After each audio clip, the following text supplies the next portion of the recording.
La population suisse a aujourd'hui refusé l'initiative populaire AVS+, pour une AVS forte. Cette initiative qui demandait une augmentation de 10% des rentes AVS, une initiative qui aurait engendré des dépenses supplémentaires de 4 milliards de francs à partir de 2018. 2018, c'est vraiment très proche, demain en fait, un surcoût qui aurait ensuite encore augmenté avec les années. Le résultat, vous le connaissez, 59% de non, je crois 18 cantons, mais je vérifie encore ici, 18 cantons effectivement qui ont rejeté cette initiative. Et ce résultat le montre, la population de notre pays est consciente des problèmes qui sont liés à la prévoyance vieillesse, mais pour garantir les rentes, elle privilégie un juste milieu. Pas plus, je ne crois pas qu'on puisse dire moins non plus, donc souhaite une solution qui soit équilibrée. Si on regarde la situation actuelle, et dans cette question, après la votation, c'est en fait avant le débat, c'est assez particulier. Après la votation, c'est avant le débat. Nous savons qu'aujourd'hui, les comptes de l'AVS sont tout juste équilibrés. Un élément qui a certainement pesé dans le rejet de l'initiative populaire.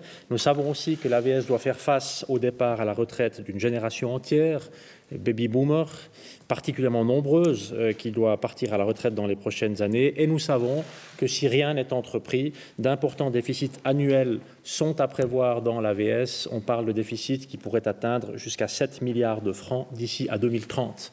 Je crois que c'est aussi un élément qui a pesé. Il n'est pas possible, déjà confronté à cette réalité, d'ajouter encore une augmentation des rentes de 10% et de 4 milliards de francs.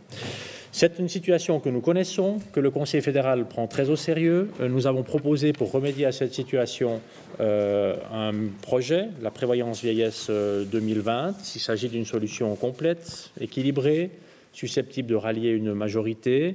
C'est un projet qui prend la problématique dans son ensemble, en englobant le premier et le deuxième pilier, avec les grandes lignes qui sont le maintien du niveau des rentes et pas son augmentation, avec un âge de référence à 65 ans pour les hommes et pour les femmes. Et dans le deuxième pilier, on ne peut pas l'oublier, la nécessité de baisser le taux de conversion et d'avoir aussi un financement complémentaire.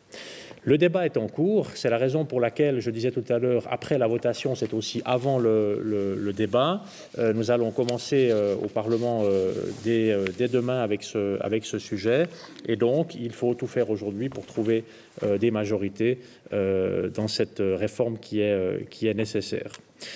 Ja, meine Damen und Herren, es ist an der Zeit, nach dieser Abstimmung, nach diesem heutigen Resultat endlich den Reformstau bei der Altersvorsorge aufzulösen.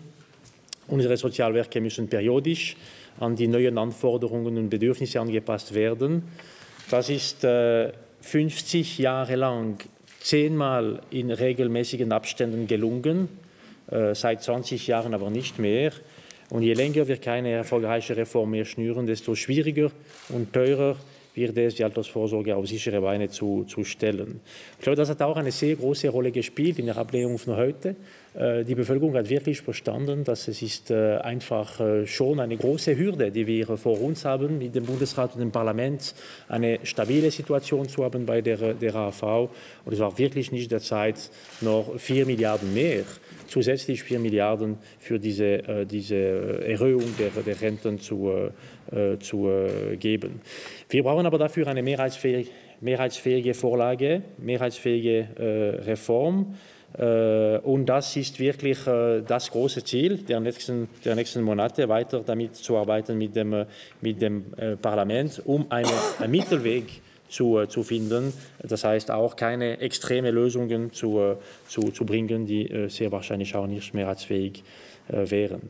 Und für die anstehende Reform der Altersvorsorge braucht nun die gemeinsame Anstrengung aller Kräfte.